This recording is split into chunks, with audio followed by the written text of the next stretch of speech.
Thank you, Jermaine. Welcome back to the Real Estate Corner. My name is Shad Bogany. This show is brought to you by Prosperity Bank and the Shad Bogany team. If you're looking to buy or sell, you guys should not make a decision without calling us. Yes, we service Pearland for those who are listening to this show with Quentin. Yes, we service Pearland, Sugar Land, Missouri City, Houston, Humble, Katy. We're everywhere. Clear Lake City, you name it, Manville, you name it, we're there for you. Richmond, Rosenberg. We just, I'm a native Houstonian. Have a house, will travel. Give us a call at 713-667-1000. For those who are just tuning in, we're here in the studio with Quentin Wiltz. Quentin is running for mayor of Pearland, and I wanted to have him come out and talk with you guys and give you some insight. This is a huge election, and it's so important. I am really stunned of all the long lines that I've been seeing on TV where people are really lining up to go vote. And when you've got to go out and let people know that you're concerned. And I always say, and this is one of the reasons I invited Quentin here, is that the local elections are the most important elections because those control where we live every day. And so actually the people we're elected, whether it's judges, whether it's city council, where's the mayor, those actually have a bigger effect on our lives. And if we got kids, the school board, all of those things are important here and in the area. And now it's early vote early. And I'm just glad to have Quentin here to talk about some of the things. Quentin, let me get into something I've heard. And I don't know if this is a challenge, you'll tell me. How do you blend old and new Pearland together? Because, I know old Pearland has a real low tax rate. New Pearland has a much higher tax rate. How do you blend and get everybody on the same page and pulling in one direction? I think you bring up some very good points, and one of the strengths that I mentioned earlier was Pearland's diversity, and that's also a challenge is the diversity because we are so diverse, and it's just across ethnic lines, political lines, socioeconomic lines, and so with all those different types of people and backgrounds, we're going to have to work together to come up with some common or find some common ground to tackle some of these solutions. And so first, you said it's lower taxes. So the only differentiation between one side of town versus the other, outside of amenities, is there's a 1.5 cent tax rate that goes to Alvin Community College. So that's really the only, outside of the school districts, major differentiator between tax base. And I think people have this misconception about the taxes of one side of town versus the other because the houses are just a little bit different, on a little bit different acreage. The size is different. So yeah, you're going to pay a little bit more taxes in some of these newer developed areas like Shadow Creek, South Lake, Shadow Glen, because just the houses are just much bigger. So the tax is going to be more. But there is a ideology difference. And so when I first moved to Pearland, a lot of people, because I'm younger, they think that I was attracted to Shadow Creek. And I really wasn't. I'm from a very small town in Louisiana, and maybe 4,000 people. And so that small town feel is what a lot of people are drawn to at Pearland, which is considered the old town Pearland. And I hope to one day rebrand it as the historic district. Okay. But there's that's vision. That's vision right there, man. That's vision. So there is a difference there, and some people are attracted to that. And I really don't think with that sort of intrinsic value that you try to shy away from that. I mean, you have to accept people for who they are, and you have to accept the city for what it is. And I think there's going to be some sort of appeal for that eclectic or that old town feel that some people are going to be attracted to. And so I think you have to keep that and build on top of that and then just appreciate it. And so I don't really think you're going to be able to blend it. I mean, I've lived there for at least 14 years. Right. And it's difficult. So don't work against it, work with it. If it's there, nurture it. And those areas that are beyond that type of appeal, you start to build to make it more appealing for those other people. Well, I think you're on the right path, because if you go to Spring, you got Old Spring. If you go to Katy, you got Old Katy. If you go to Sugar Land, you got Old Sugar Land. Now they rebranded Imperial, but that's Old Sugar Land. That's Old Sugar Land, yeah. So you're right about that. Is just branding, and then it becomes a tourist spot. Exactly. So it's all about the naming there. As a realtor, one of the challenges that I found in Pearland, and I don't really know, Quentin, if you can do anything about it, but I know your opponent is a developer, and the take is that you got a bunch of mud districts. You've got wind and storm. How do you get this to where you have Pearland ever looked at maybe combining all their muds and making a water company part of it? What's your take on any of that? I mean, you're talking to people all the time about where the city should go. How do we reduce our property tax? Because you guys got a lot of commercial property there now. The hospitals, you got the shopping, you got your Costco now, you got a Chewy now. So how do you lower the tax rate for the people who are there? And I think that is probably the number one question that a lot of people are going to think about. So my background is in professional business. I have an executive MBA. So really, just with that professional experience, just looking at it from a broader spectrum, and you hit on probably the most important thing, and that's understanding the layers that burden our residents, and one of those are mud taxes. We have an opportunity coming up in about a year and a half. One of the muds, the debt is going to be paid off. So that's up to the city to decide whether or not to dissolve that mud. And then, but because it's in Shadow Creek, most of it, or all of it, and they've already been annexed into the city. And so many of our residents are burdened with mud taxes, and they've already been annexed. Right. And so these muds are still there almost to perpetuity. And that's one thing when you talk about blending old and new, that's one thing that resonates across the board with Pearland residents, is that we don't want higher taxes. And so one of my key initiatives is to make sure, even though the mayor doesn't have a vote, the mayor has a lot of influence, and you can put on the agenda, and you're the voice of the people. And that's one of the things that I definitely want to eliminate, because once you do it with one, you start a domino effect, and people start to ask and hold their elected officials accountable on these boards to say, what do we have to do to get rid of this tax, lower our burden, so that when people look to move to Pearland, they know that they can get those low interest loans, and what they see is what they get, because they're not layered with all these different layers of taxes. And that's how we efficiently get to fiscal management, smart governance, and we can invest in the things that we know we have to invest in. Let me ask you this, and so does Pearland currently have a water company or No. waterworks? So in old Pearland, how they, historical Pearland. It's the historic district. Yeah, The district. historic district. How do they, if those muds I'm sure paid off by now, they're not? They're still in existence. Oh, wow. Most of them. In the older part? Correct, yeah. And these Okay. people are frustrated with it. They're just Okay. like, why am I still paying these muds? I need to get rid of them. And Yeah. it's just, they still exist. It's not that I'm against muds. Let me not make sure I Right, say that, no. because I see the value in them. Right, that's how you bring in affordable housing. Exactly, that's how you Yeah. do it. So, but at the same time, when the city's there providing these services, that's a double layer, and we try to get rid of it. So, we buy and sell water.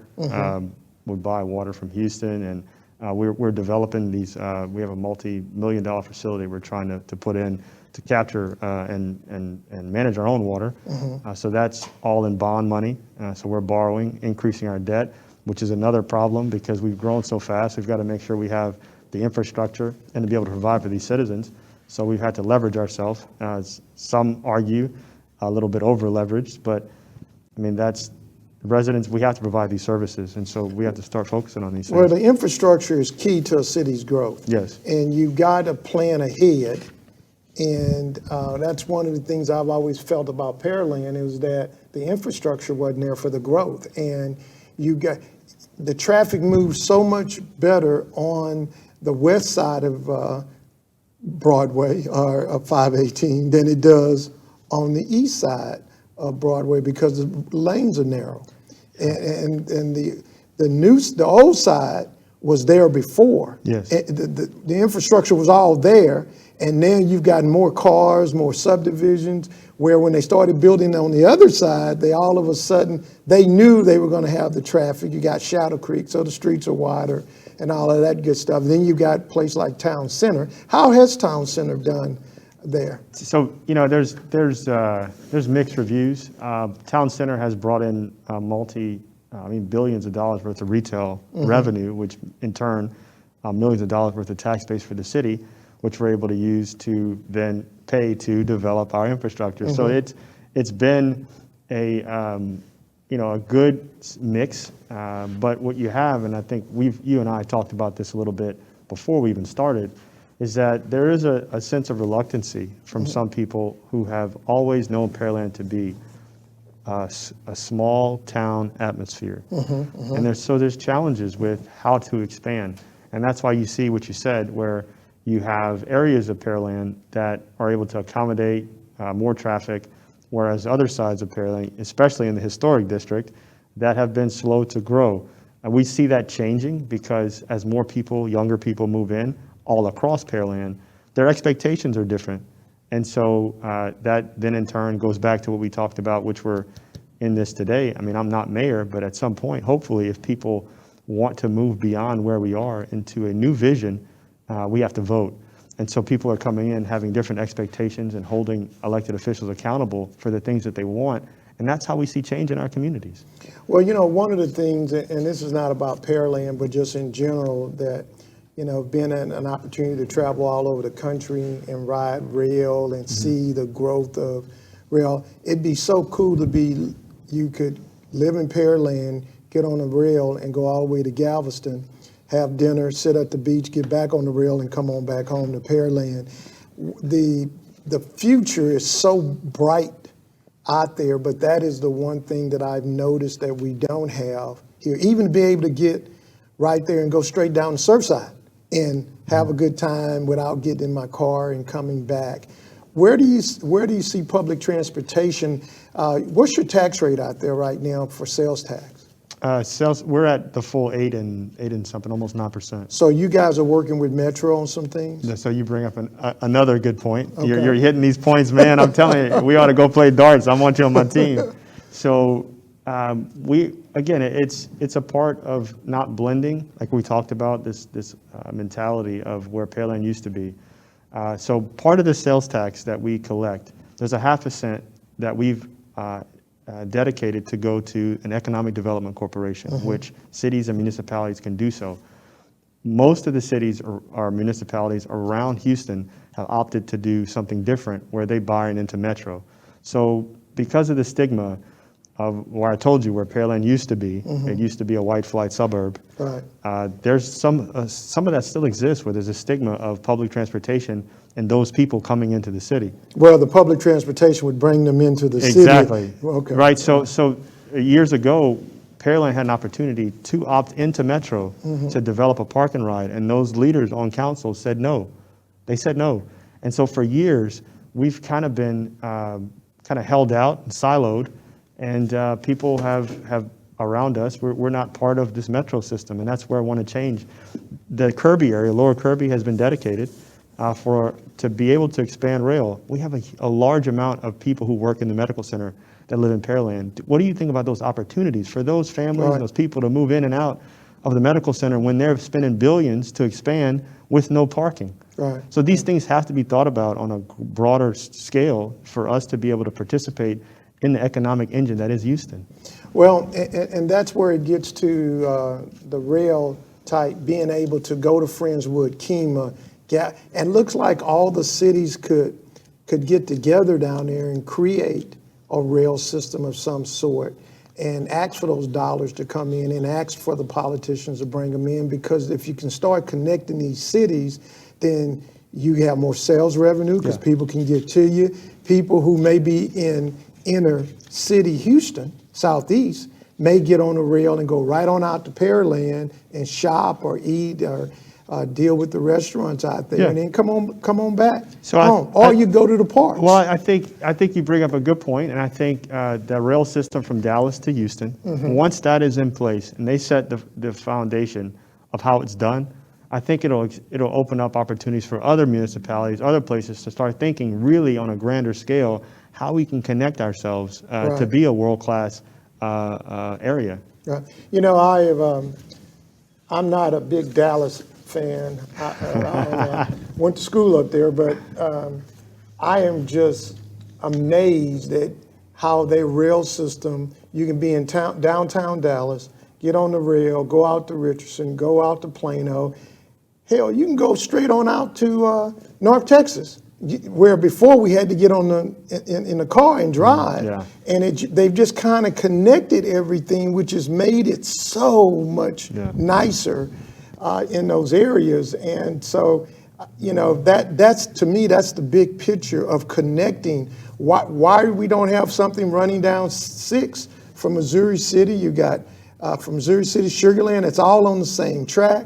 Coming on down, you got Manville is growing. They're planning on doing a town center in Manville. Absolutely. Yeah. So it's a lot going on in that general area and the growth. How do you feel about annexation? So we have, I think cities should be allowed to, but the governor said otherwise. The way it currently stands is residents in those areas have to petition to be annexed. So they have to want to be annexed, and all of that has to do with helping now to shape and help them understand what the larger vision and plan is. So the area you mentioned, like Silver Lake, most of it has still not been annexed into Pearland. So those folks live in Pearland, but they're not officially in Pearland, and they can't even vote in the local elections. So they have no voice in their own growth and development, and it's been like that for about 25 years now. Well, you know, you don't, and this is the one negative that I can say, that county rule making authority, we don't have it here. And if you go out to 1960 in Harris County, they have no way to have any revenue come in, because that's why they got those toll roads, was to bring revenue. So you create an area that was once bustling, and because there's no revenue to come in to keep it up, then you turn into suburban ghettos because there's no way to keep it up. You take a place like Harris County, and if you took Houston out of it, it's the 6th largest city in the country. Yeah. So why shouldn't Missouri or Pearland, you be able to annex and bring city services? And I think that's the key to the residents. Will they be able to get city services, and will you be able to service those people? It looks as though the legislature has gutted annexation, as you see it, but that's how you keep your city from dying, because you're constantly bringing in revenue. The key is, in my opinion, is being able to offer services to those residents that you're bringing in. In other words, you're going to pay a little bit more, but you're going to have police, fire, and all this other good stuff there. Yeah, the benefits outweigh the investment, right? For sure. What about the, and I'm going to kind of turn it over to you for the next 10 minutes, kind of tell us why people should be, go through in detail about Pearland. I'm going to give you 10 minutes just to tell people that are watching us back at home, listening to us on the radio, why Pearland, what's going on in Pearland. We're going to peel the onion back. We're going to go behind the curtain, and I know you got your notes. Kind of tell us what's going on in Pearland. So in other words, you can give me 10 minutes to freestyle. Yeah, this is your show now. I'm turning it over to Quentin Wiltz. No, you know, where we are in Pearland, we have a great offering, I think, to people moving into the Houston metro area.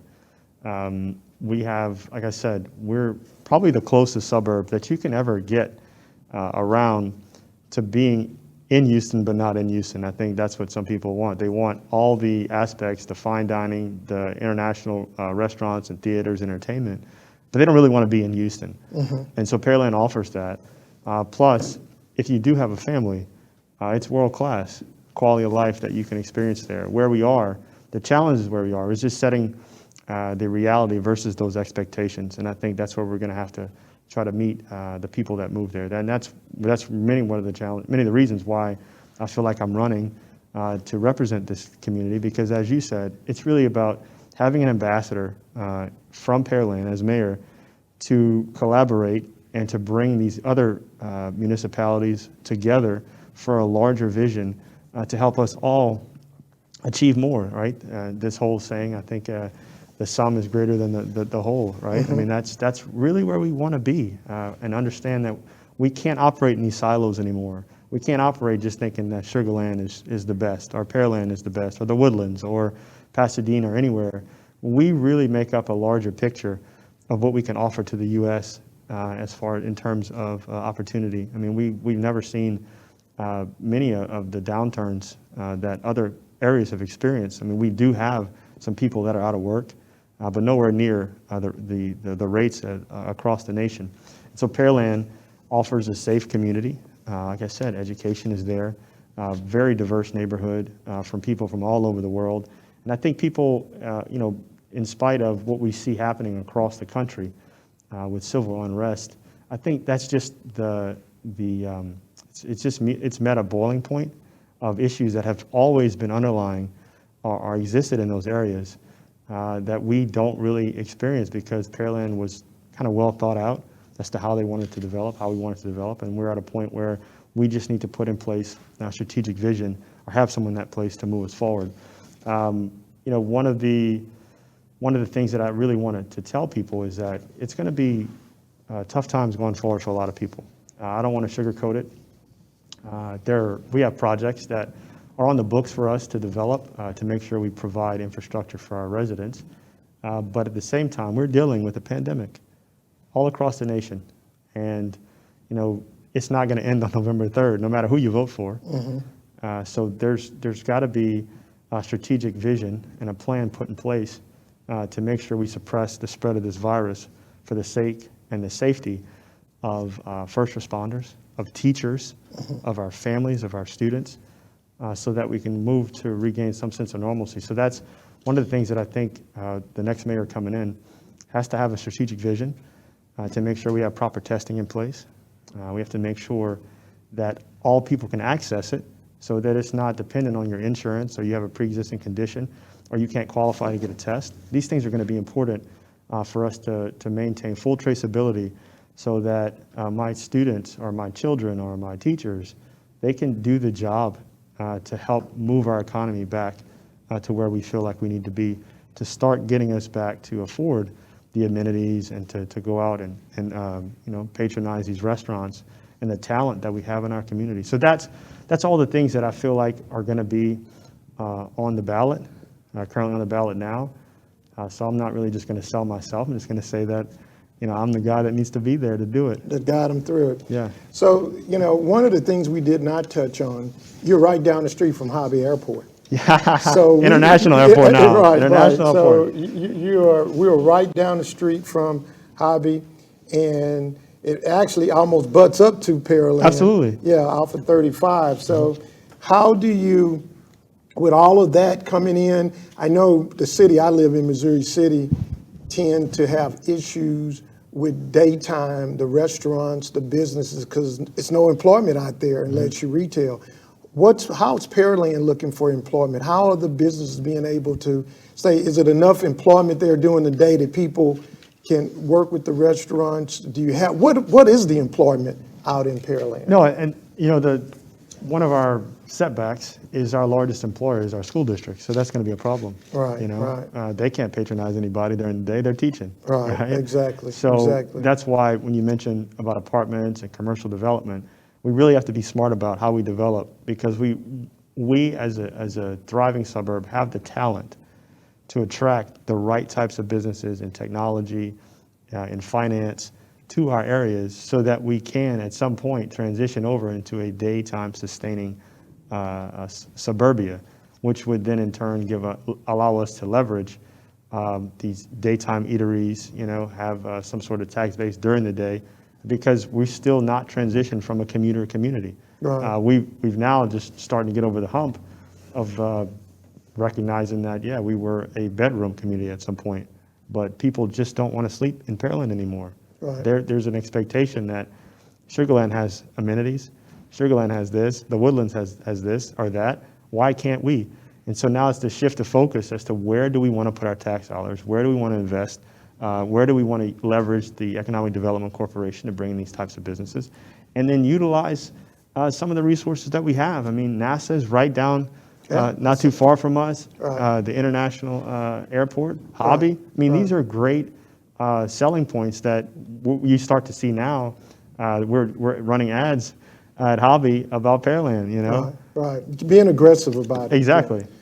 We've been talking with Quentin Wiltz. Quentin's running for mayor of Pearland. Let me give the numbers out if you have a question for Quentin. 281-837-2222, 281-837-2222. And once again, tell us again in regards, you were finna tell us about the what's going on there in Pearland in regards to workforce and all that good stuff. Yeah, no, and it's good you mentioned it because, you know, we have obviously a larger employer as a school district, but we do have some really world-class facilities and businesses. Lonza Biomedical, they're coming. Well, actually, sorry. We've got Kelsey Siebold. We've got Memorial Hermann. So different energy sector businesses like Dover, Mitsubishi, and so we've got some other manufacturing facilities. So a good mix. And I think really where we're trying to invest in building some relationships and bringing, I think everybody at some point realizes the benefits of tech, right?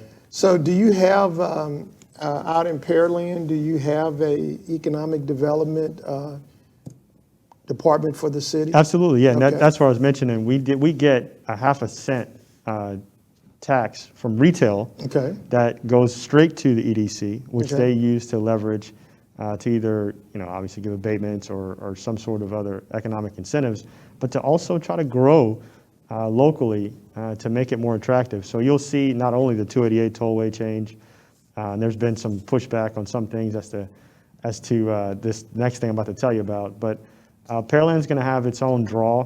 When you come down 288 from leaving Houston, there's going to be some different landscape changes to identify Pearland as a thriving suburban city. So those changes are coming. You'll see these huge they're called pairscapes, and you know, some of the residents they're a little upset some of the money, but that money came from TERS. We have a TERS there that we are able to utilize, and some of. Why would they be upset with identifying the city? Well, it's not. It's how the funds were used, and I think there's a misconception as to where those funds came from.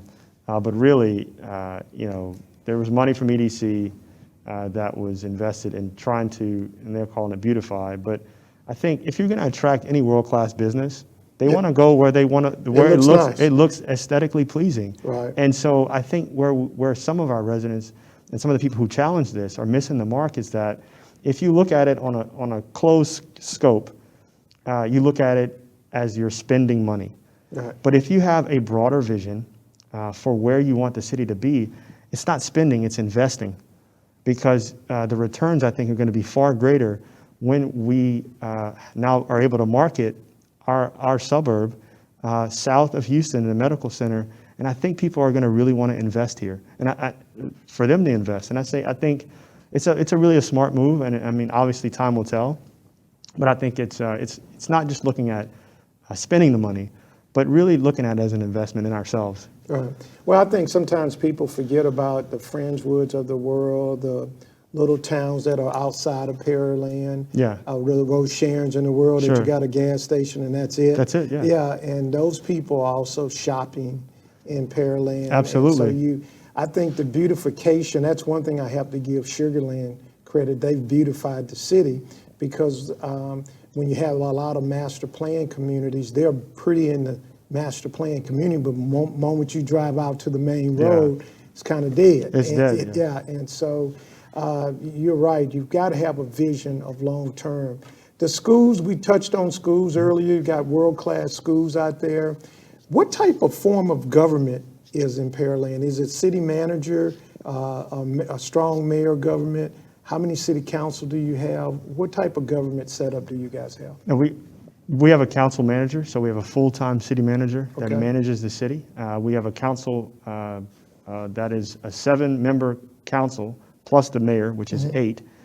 So the council basically oversees the budget. I mean, most of the larger purchases by the city manager have to be approved by council.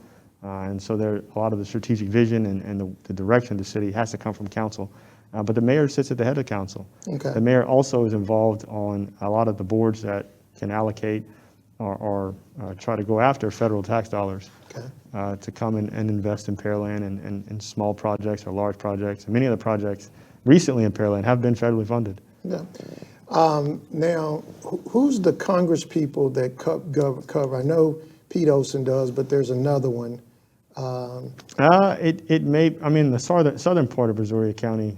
I can't think of his name right now. He used to be Randy Weber? Yeah, Randy Weber. Yeah, it's Weber. So Okay. he actually came up through Pearland, city council, Right, state rep, right, and they right. rezoned, and so he took a southern part of Brazoria County, and then Olson had the northern part all the way to almost to Friendswood. So Okay. so Olson 22 covers from Katy, Sugar Land, Rosenberg, Missouri City. What a gerrymandered district. Well, I mean, you know, outside that, I'm not gonna. Guys, that's why I can say it. That's why y'all should be voting. You know? Go into all that, Yeah. but yeah, no. So, but not just more importantly, not just voting, but knowing who to vote for, and that's Right. why I want to put this little plug in there. Okay. You know, this Tell is, us how to get in touch yeah, with that's you and sign. absolutely. So, you know, when you're driving in Pearland, you obviously you want to make sure that there's signs everywhere. The most important sign, though, is in the endorsement, is in your yard. And you can go to www.wiltzformayor.com. That's wiltzformayor.com. You can click on the first button you see, which is donate. Then after that, you can click on a whole range of things, voter information. We have a voter guide there. We have a commit, so get involved. And that's when you click on commit and get involved, that's where you can get the yard sign. You can sign up to send text messages, make phone calls, work the polls. It's really exciting right now. I know I saw our fraternity brother, Roland Martin. They have him plastered all over Instagram because he's crying this morning because the lines are so long. He said he was just overjoyed by seeing people voting. And I thought to myself, that's great. Just make sure they vote all the way down the ballot. Right. That's the most important That's the most thing. important thing. Don't forget about everybody. Everybody's excited and motivated to vote for who their choice is at the top of the ticket. But then after that, you know, Texas doesn't have straight ticket voting. Right. So there, you know, and especially in the local elections, people get wrapped up into Democrat and Republican. But when you come down to the local level, there's no D or R behind our name. It's going to say NP. And I know people are going to walk in and say, well, what the heck is that? Well, it's nonpartisan. They're supposed to be nonpartisan. Right. Air quotes. Right. Supposed to be nonpartisan. But, you know, make sure you go all the way down the ballot because there are real people making real decisions about your real dollars that you pay for every day. I mean, and so you've got to go in and vote. Don't forget about us. And especially when you have an opportunity like this. I mean, this is a historic election beyond proportions at every level. Pearland, as we mentioned before, 125 years old. Just recently in 2015, we elected our first African American to city council. And so in 2017, we came close. There was a young guy from Louisiana, looks and sounds somewhat like me, Wow. came within 225 votes of a 30-year incumbent. But at some point, you know, this year, with Tom Reed retiring, there is going to be a new mayor. And specifically this year, we have an opportunity like we've never had to elect the first African American in 125 years. So for those who don't know you, and kind of tell us what organizations have endorsed you, Quentin. No, and you mentioned that and I don't like to say opponent because we live in Pearland, and if whoever wins, we want to be able to work with each other. So I'll just say the other candidate. Okay. Right. So the other candidate is a real estate developer, as we talked about. But I think more importantly is that there's a great organization, one of the largest trade associations in Houston and even in the nation, Houston Association of Realtors.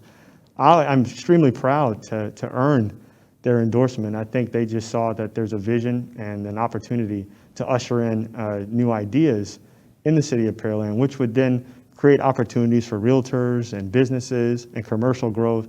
And I think they saw in me that vision, and I'm really proud to have earned that endorsement, earned the endorsement of. And that says a lot, because your opponent is a real estate developer, and they decided to go with the person with the vision. I can say this. Yeah. They saw your vision as a big picture. And I think that's going to be important going forward. I mean, people, we want Pearland to develop, but beyond that, Pearland, like I said, one of our biggest draws is being next to Houston, one of the closest suburbs next to Houston, and we are really grateful to be next to the medical center, which is a world-class facility, a world-class for science and investment, and many of the people that live in Pearland work in the medical center. I believe it's almost 40%. And so that district all along Clear Creek is in Commissioner Rodney Ellis's district. And I've also earned his endorsement to be able to build partnerships within Harris County and Houston to make sure that Pearland is the city that continues to grow and be a partner to attract new jobs and businesses. And even more so, further along Clear Creek, many of our residents have experienced detrimental loss to their property values and loss of property. Some of them are forced to move out. And so there's probably a $500 million federal project through the Army Corps of Engineers, again, in Commissioner Ellis's district, that affects many of our residents. And so I want to play a bigger part in that, to make sure that we have it to where our residents are well looked after, and that our property values are able to maintain and our people are safe. All right, we've been talking with Quentin Wiltz. Quentin is running for mayor. Quentin, give your phone number out one more time, how people can get in touch with you and your website. So phone number is 832-779-0156, 832-779-0156. That'll go to the campaign, and then at some point through to me.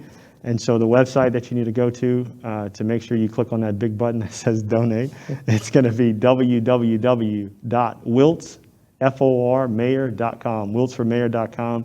Learn all about me, my vision, what brought me to Pearland, and what's going to keep thousands of people moving to Pearland.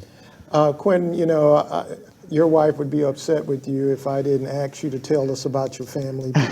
Let us know about you. And so we've got a couple of minutes, let's tell them a little bit about you and your family and things that you like to do. You mentioned that, and we're out at the polls today, and she says, "You always forget to introduce me." And I'm like, "Never again, sweetie, because I love you." So I'll make sure I take this opportunity. So my wife is actually my high school sweetheart. Okay. Been knowing her since I was 16. Wow. And so we've been married for about 16 years now. And then my son is 15. He goes to Shadow Creek High School. So I do have a 15-year-old. I know I look a little young, but and I have a 12-year-old. So they're doing virtual learning, but really proud of them. Both of them are world-class students. National Honor Society. My oldest plays soccer, so that's going to be tough for him because of what's going on. So we're still trying to decide whether or not he's going to be able to do it. He was playing in a city league, and now school's starting up, but he's still training. He thinks he's a little Apollo Creed, working out, running in the neighborhood. So, but yeah, no, I love my kids. I love my young men. They're not kids anymore. Time passes by, but really just continuing to live in the community and making sure. What church do you go to? So I'm Catholic, born and raised Catholic. I was born actually Catholic and then raised Baptist a little bit in Louisiana, but we're part of Sacred Heart of Jesus Catholic Church in Manville. But just over the years living in Pearland, I tried to open my sons up, my family up to the different faiths that are out there. So we frequent Silver Lake, we frequent Crossroads, Good Hope. I mean, all the churches around Houston. And it was the first opportunity, and that's one of the things that I'm really fortunate about. I was probably 35 years old, the first time I've ever been to a mosque, ever. Wow. And so my sons got to experience that at an early age, to experience and pray with other people. And that's, I think, the best opportunity to get to know people is when their guard is down and you're able to engage with them, especially through prayer. Prayer is so powerful. And so I'm really proud to have done that, and then prayed with Jewish people in synagogue. And so it's just so many opportunities in Pearland. As a Hindu temple, and so there's all these different faiths in Pearland that you're open to. So while I'm a member at Sacred Heart of Jesus Catholic Church, I do frequent many churches to get that prayer experience, because God speaks to us no matter where we are. Well, that's been Quentin Wiltz, guys, who's running for mayor. I also want to let you guys know we have an open house coming up this week, Thursday and Friday, This open house will be at 424 East 41st Street in the historical Independent Heights, right? 5 minutes from downtown, 10 minutes from the Galleria. It's going to be a little different. We're going to do it Thursday and Friday from 11 to 2. And come by and see this beautiful home and be close to downtown. And guys, I want to thank you for listening and watching us at home and listening to us as you drive home tonight with Quentin Wiltz running for mayor of Pearland. And Quentin, once again, give your phone number out. 832-779-0156, 832-779-0156. Call us, text us, leave us a message. Website is www.wiltzformayor.com. All right, guys, thank you so much. My name is Shad Bogany. We're here every Tuesday from 6:15 to 7:15. We'll be in your home Saturday morning. If you missed this show or any of the show, go to Saturday morning show at 9 o'clock at 15.10 Eyeconic TV. And if you missed that show, you can pick us up Sunday evening. Also, you can find us on our YouTube channel. We've got all our shows, over 80 shows on YouTube. So, guys, thanks a lot for listening to us. Once again, Quentin, thank you for coming in and sharing your vision of Pearland. And go vote. It's time to vote for Pearland. Vote. And as Quentin said something that was really important, go down the ticket. Yes. Go down the ticket and look for Quentin Wiltz. See you next week on the Real Estate Corner.